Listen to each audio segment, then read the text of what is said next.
The sea before dawn was a heavy, deep blue. The wind was small, the water flatter than it had any right to be in wartime. East of Samar, it looked like another ordinary morning for a support group assigned to provide air cover for the landings at Leyte. The escort carriers of Taffy 3 moved at an easy cruising speed, their wakes cutting pale lines across a calm surface. On their flight decks, the routine was already underway. Deck crews worked by flashlight and growing grey light, tugging chocks, checking tie-downs, and walking the last inspections with practiced speed. The first launch was being readied. Most of the planes were armed for ground attack, general-purpose bombs and small rockets meant to hit Japanese positions ashore or cover American troops on the beaches. It was the familiar rhythm of the mission: launch, strike, return, refuel, rearm, built around the assumption that the sea itself was a buffer. Below decks, radar rooms and plotting stations were quiet. The scopes showed only a few scattered blips that might have been friendly aircraft, stray weather, or birds. Lookouts on the bridge wings scanned the brightening horizon, their minds more likely on breakfast or the next relief than on an enemy fleet rising out of the dark. The change came without warning. It began with a radar operator's voice over the internal circuit, edged with a thin, uncertain confusion. Northeast, multiple surface contacts, range about 20 nautical miles. The talker repeated the range, then read back the bearing again, as if the words might change on a second pass. 20 miles was close. Too close for comfort, and too close to fit the day's assumptions. Friendly major units were not supposed to be there. The American main surface forces, by every expectation, were farther north, chasing another Japanese formation. On the bridge, the officer of the deck raised his binoculars and looked toward the bearing. The horizon was turning to a thin gold line with sunrise, and above that line, shapes were appearing, sharp, immense silhouettes that grew clearer by the second. At first, they were only darker smudges against the brightening band of sky. Then the outlines hardened into something the eye could not pretend away. Tall pagoda masts, hulls like moving hills, and long gun barrels pointing toward the little group that had no business being there. Battleships. The word landed like ice on a warm bridge. Then came more identifications. Heavy cruisers and several destroyers. The whole main force. The voice sounded dry, as if the throat had run out of moisture. A signalman looked to the captain. A gunnery officer leaned over the chart. The bridge called the radar room for confirmation. The radar room confirmed. Lookouts were asked to count silhouettes. They counted. More binoculars pointed the same way. More faces turned back, pale, meeting each other's eyes with the same disbelief.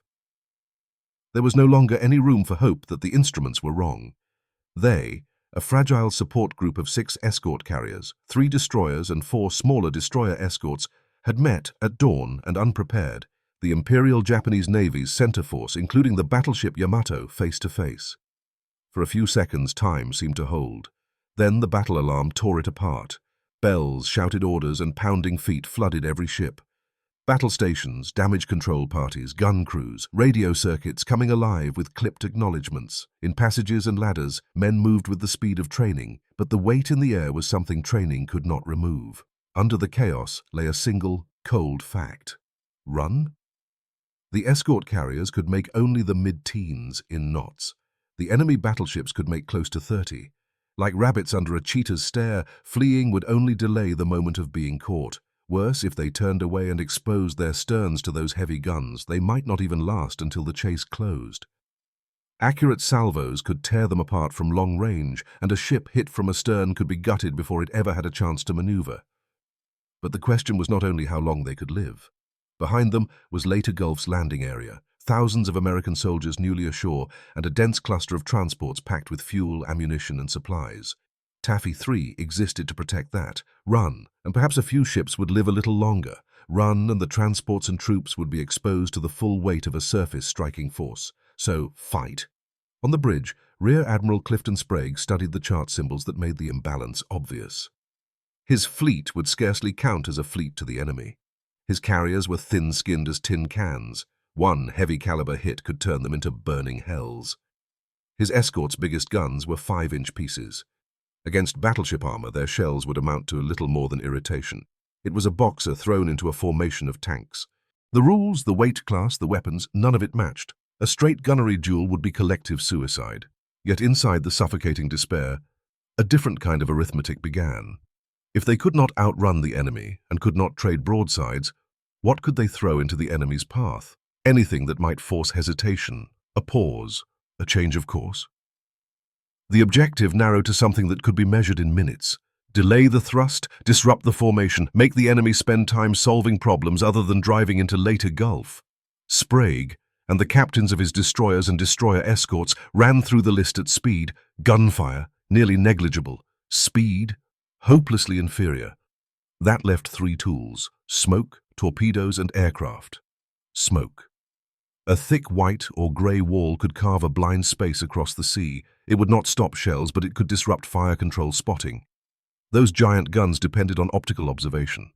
Without a clear view, their aim could be spoiled, forcing the enemy either to drive into the smoke, losing the advantage and risking confusion, or to detour, wasting time and breaking the attack formation. Smoke was the quickest way to steal sight, and with it, accuracy. But smoke was a double-edged tool. It hid the carriers from the enemy, and it also hid the carriers from each other. In a shifting cloud, ships could lose station, miss a signal, or collide. Smoke did not know friend from foe. It simply replaced clarity with uncertainty. Used well, it bought time by forcing the enemy to guess. Used poorly, it could turn a defensive maneuver into self-inflicted chaos. Still, uncertainty was exactly the commodity they needed to manufacture. Torpedoes. For small ships, the only weapon that could plausibly inflict fatal damage on big ones. But to launch torpedoes effectively, they had to close to near suicidal distance, thousands of meters, sometimes less, fully exposed to secondary batteries and the crossfire of accompanying destroyers. One charge could easily be a one-way trip, yet the torpedo's value was not only in hitting. Even a spread sent across an enemy's track could force emergency evasive turns. For a fleet attempting a high-speed thrust in tight formation, an abrupt turn meant broken rhythm, a stalled momentum, and precious minutes bought for everyone behind the screen. Aircraft. The planes on deck were armed for the wrong job. Bombs and rockets meant for troops and fortifications, not armor-piercing weapons for heavy ships. But they were the last long arm that could reach the enemy at all. Even if bombs could not sink battleships, even if machine gun fire could do nothing but punch holes, repeated dives, drops, and strafing runs, like angry hornets, could keep any captain off balance, forcing ships to maneuver instead of driving straight for the transports. More important, a stream of attacks would plant doubt. Was this truly only an escort carrier group, or the edge of something larger? In seconds, the logic sharpened into a workable intent. This would not be a battle of destruction. It would be a battle of obstruction, creating interference, uncertainty, and trouble by any means available, dragging the enemy into the kind of messy, close-range fight he did not want, buying time for the landing area. An hour, half an hour, even minutes. On the table, the enemy held an overwhelming hand. Taffy 3's only move was to throw sand across the cards, splash water, make noise until the opponent hesitated or began to wonder whether the hand was as safe as it looked. The orders went out, short and urgent, without speeches. All ships, make smoke. Destroyers, prepare torpedo attack. Carriers, launch every plane that can fly. Repeat, every plane that can fly. Whatever it's carrying, get airborne and attack enemy ships. The sea's quiet was shattered. Destroyers and destroyer escorts belched heavy smoke from their stacks, not a single puff, but continuous boiling output. White smoke trails spread, joined, and thickened into a hurried, fragile curtain meant to stand between the escort carriers and the advancing gun barrels. In minutes, a moving wall began to form, ragged where the wind worried it, thicker where the ships laid it down with discipline. Inside that smoke, the carriers turned and threaded their way with the care of men steering through a darkened corridor while someone fired down its length. Course changes were made with shouted bearings and quick acknowledgements. Whistles and flags were harder to see. Voices on circuits mattered more. The risk of collision was real, and every second spent avoiding a friendly hull was a second the enemy gained. Yet the alternative, remaining visible, was worse. Smoke was not safety. It was a chance. Almost at the same time, 3 destroyers, USS Johnston, USS Hole, and USS Herman, sent their engines roaring. Their bows split the water. They did not turn away to flee. They charged forward, straight at the steel forest of the enemy fleet. It was a surreal picture. Ships of a few thousand tons rushing a line of monsters 10 times their size, closing the range not because they expected to win, but because they needed to force the enemy to react. On Johnston's bridge, Lieutenant Commander Ernest Evans, a stocky, hard-faced officer of Native American heritage, gripped the rail. His ship had been among the first to spot the enemy and open fire. Now it was also the lead ship in the charge. The target was the great battleship at the head of the formation. The distance collapsed fast, 8 miles, 7. Enemy shells began to fall around them, first wide, throwing geysers high into the air that crashed down like mountains, cold water smashing across the deck. Then the splashes walked closer, the spacing tightening with each correction the enemy's fire control made. Behind them, the escort carriers were already turning within the smoke, trying to open range. The destroyers were making themselves the most obvious targets on the sea. That was the point. If the enemy fired at the destroyers, he was not firing at the carriers. If he maneuvered against torpedoes, he was not steering straight for Leyte Gulf. Steady course, full speed. Evans's voice was remarkably calm over the guns and engines. He understood the truth. Surviving long enough to reach torpedo range would itself be a kind of victory. It would force the enemy to solve a new problem under pressure. Shell splashes from medium-caliber guns grew denser. The sea around the ship frothed white. Then a thunderous impact shook the hull.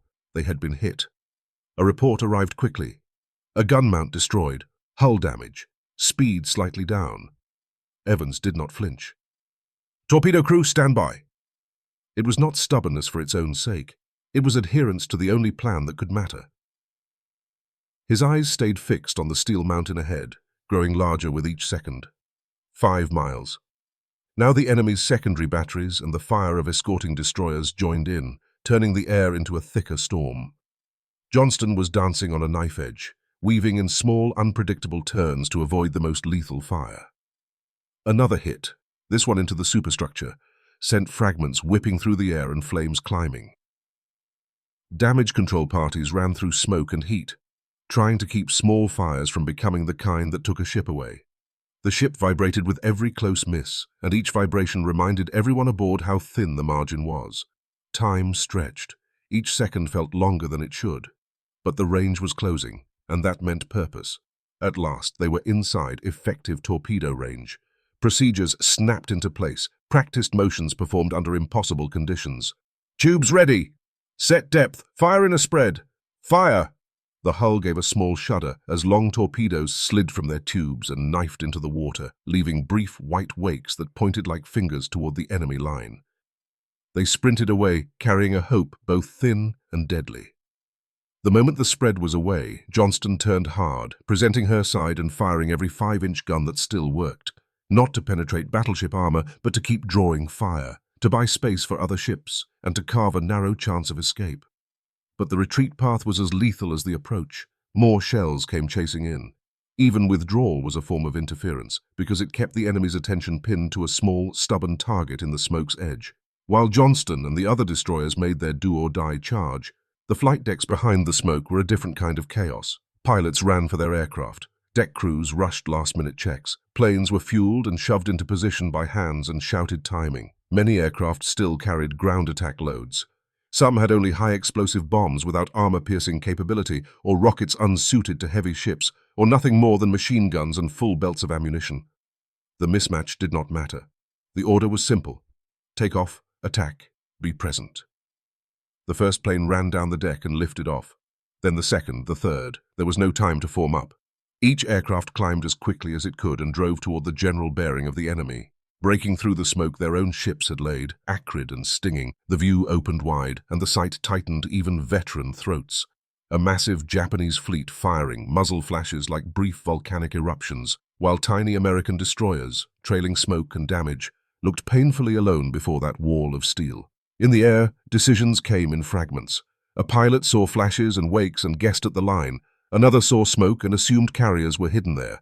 Altitude and speed and angle became arguments with the body. There was no neat formation to rely on, no comforting sense of massed power. There was only the immediate demand to keep the enemy busy. There was no room for hesitation. Dive. Even with high-explosive bombs, pilots pushed down steeply, aiming for the more vulnerable upper works, masts, bridges, funnels, dropping their loads where disruption was possible. Explosions blossomed across decks, throwing fire and smoke. The blasts could not decide the battle, but they could create confusion. Smoke from impacts could blur optics, shock could knock men from stations, and small fires could force a ship to slow while it dealt with them.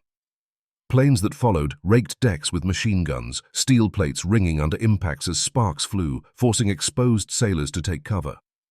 Some pilots, reckless by necessity, skimmed low over the water in mock torpedo runs, provoking emergency turns. They were imitating a weapon they did not always carry because imitation could still steal a maneuver. The attacks were scattered and continuous, not coordinated, but they clung to the Japanese fleet like tireless, biting insects.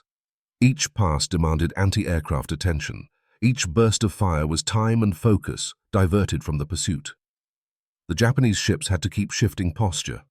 Guns up for aircraft, then back to surface targets, then up again. Their formation, built for a decisive thrust, began to show small tears as ships adjusted not only to torpedoes, but to the possibility of torpedoes. More important, the constant pressure from above started to corrode the enemy commander's confidence. Reports piled in. Under sustained air attack. Multiple near misses. Torpedo wakes sighted. Amid smoke and confused radio traffic, judging how many aircraft this swarm truly represented became difficult. The same harassment that felt small when measured in damage felt large when measured in uncertainty. Uncertainty was a weapon, and Taffy 3 was using it with the desperation of people who had nothing else to spend. At sea level, the torpedo threat became immediate. On Yamato's bridge and on other ships, alarms shrieked. Lookouts reported multiple wakes. Hard left! Hard right! Huge hulls heeled into ponderous turns, carving great white arcs through the water. A battleship could turn, but it could not turn quickly. When it turned hard, it lost speed, it lost alignment, and it forced every ship behind it to react. One evasive maneuver could ripple down the line, a chain of course corrections, slowdowns, and widened spacing. Each turn pulled ships off the original line of advance, bled momentum, and opened gaps and pauses in what had been a sharp thrust formation. Following ships had to adjust to avoid collision or fouling one another's tracks. Some were forced wider than they wanted, some had to slow to keep station. A formation meant to be a spear began, for moments at a time, to look like a hand with fingers splayed. The cost was not only distance, it was time, and time was the very thing the Americans were trying to steal. Smoke continued to spread. The breeze thinned it, but it still interfered with Japanese spotting. It also swallowed friendly ships, made them vanish and reappear as if the sea itself were playing tricks. After firing their torpedoes, the charging destroyers tried, battered and burning, to claw their way back into the smoke. Some ships were aflame, their speed collapsing. Still, every minute a destroyer stayed afloat was another minute the enemy had to account for it. The smoke's double edge cut hardest now. It hid the carriers, and it also made coordination harder. Orders had to be simpler and repeated. A change of course had to be shared fast. A friendly silhouette in the haze could look wrong for a split second, and in war a split second could kill. Discipline and luck had to work together, because smoke was not a wall. It was a shifting medium that demanded constant adjustment. Yet the action bought time. Minutes. Then more minutes. During that time, more aircraft lifted off from the escort carriers and joined the harassment. Japanese gunfire remained fierce. One escort carrier was hit by heavy shells and erupted into towering flames. But Taffy 3 was not annihilated in the first salvos. The ships were still moving, still fighting, still injecting disorder into an otherwise hopeless mismatch. Vice Admiral Kurita Takeo now faced a situation that grew more complicated by the minute. His objective was to break into Leyte Gulf and destroy the transport fleet. He had assumed a sudden, decisive thrust. This small group, he believed, should collapse on contact. Instead, nearly an hour had passed. The Americans had not broken. They had used smoke, torpedoes, and what looked like endless air harassment to drag him into a chaotic close engagement. His formation was no longer tight. Time, his most precious commodity, was draining away. Those aircraft were not individually lethal, but their constant appearance forced a question he could not cleanly answer.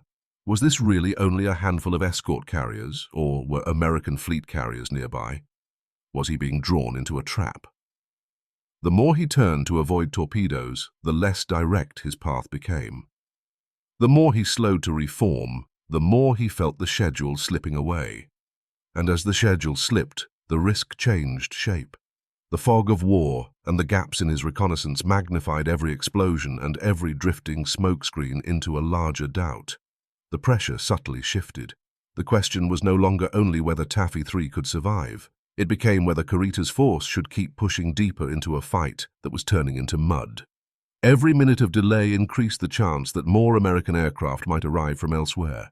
The window for a rush into Leyte Gulf was closing. His huge ships, built to smash piers, were proving awkward and inefficient against these agile, stubborn, disposable targets. What should have been a clean hunt was turning into a messy brawl with an uncertain price tag and uncertain outcome. On the water, Johnston, mangled and nearly dead in the sea, drifted as a stationary target and was finally smothered by concentrated gunfire. Other charging destroyers were sunk or shattered. Escort carriers took hits and burned, smoke streaming into the sky. The sacrifice was enormous, yet each sacrifice acted like a nail driven into the gears of Kurita's advance. Then, after nearly 2.5 hours of fierce action, observers saw something change. The density of Japanese fire seemed to lessen. Between smoke and towering shell splashes, the great silhouettes appeared to be turning. At first it looked like another maneuver, another temporary adjustment, but the direction held, the turn widened, the spacing increased. It was not a feint. It looked like withdrawal. The survivors of Taffy 3 could hardly trust their eyes. Confirmation took time, because disbelief is not only emotional, but practical. Men watched through haze, checked bearings, listened for salvos that did not come, and waited for the enemy to reverse again. Over the radio came voices that were hoarse and unbelieving, edged with hope. They're turning northeast. They're opening the range. The crushing sense of steel and death that had pressed down for hours finally loosened. The enemy's giant ships, after taking only limited physical damage, appeared to be turning away. The guns grew sporadic, then stopped. The roar of impacts was replaced by the crackle of fire, the warped groans of cooling metal, and the hollow wind through torn structures. Oil spread across the water. Debris drifted.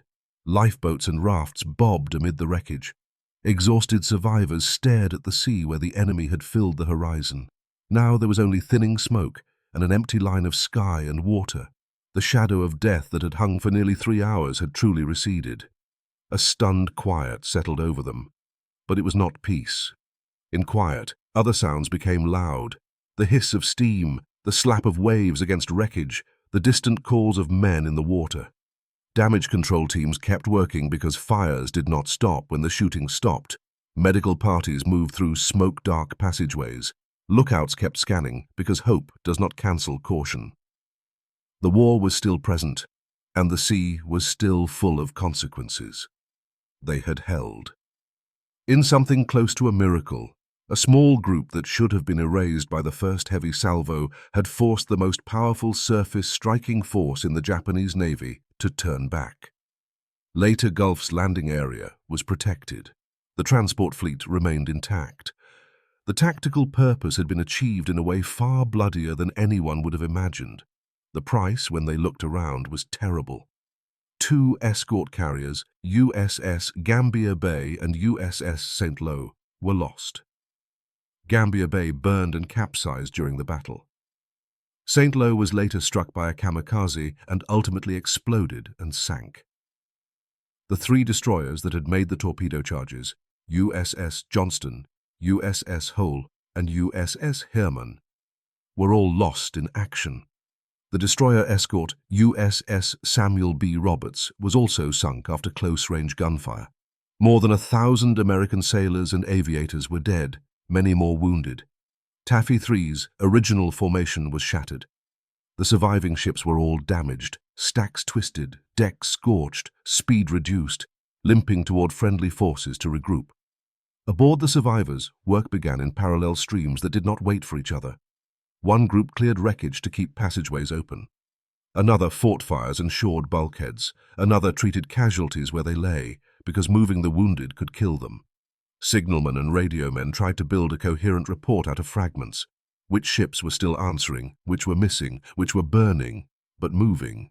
The sea itself had to be searched, because a ship could vanish and still leave men behind. Radio traffic carried concerned, disbelieving questions from other American units.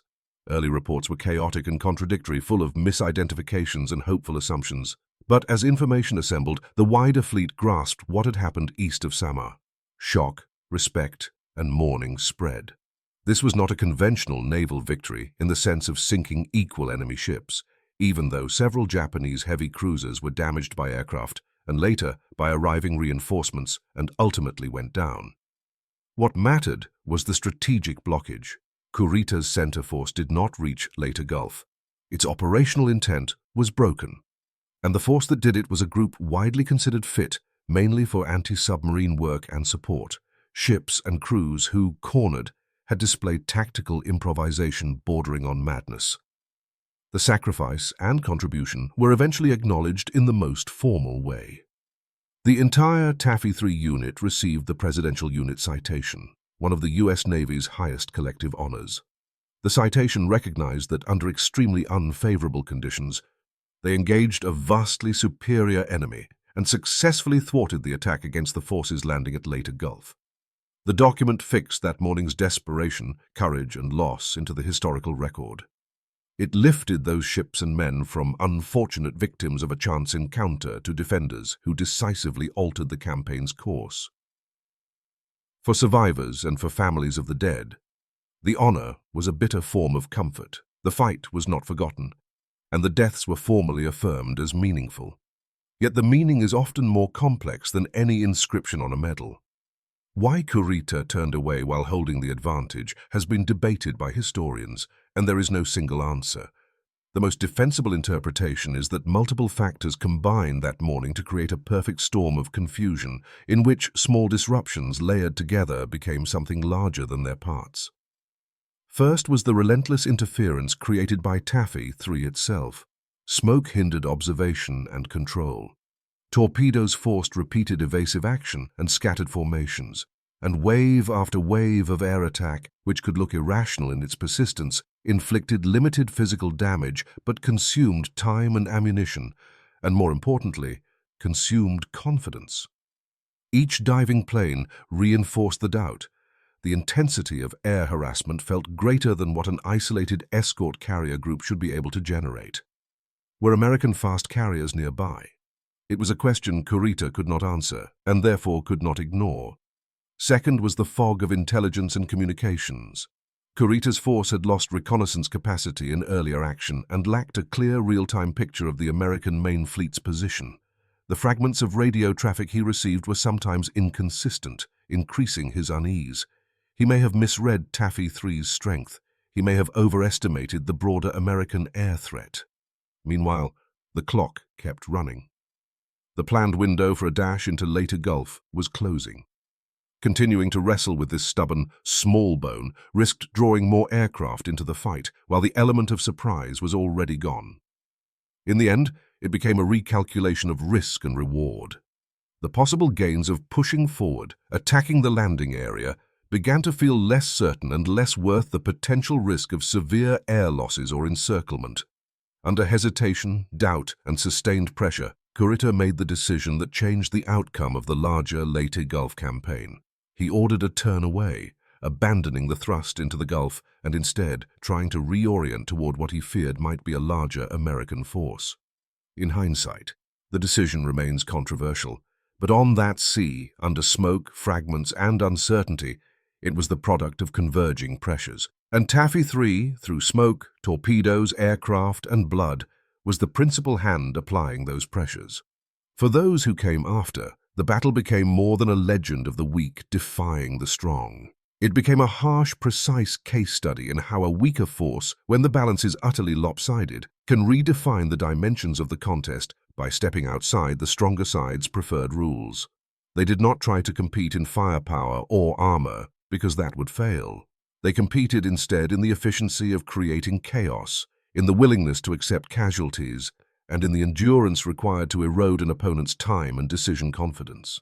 They turned a gunnery engagement into a struggle over perception, judgment, and will.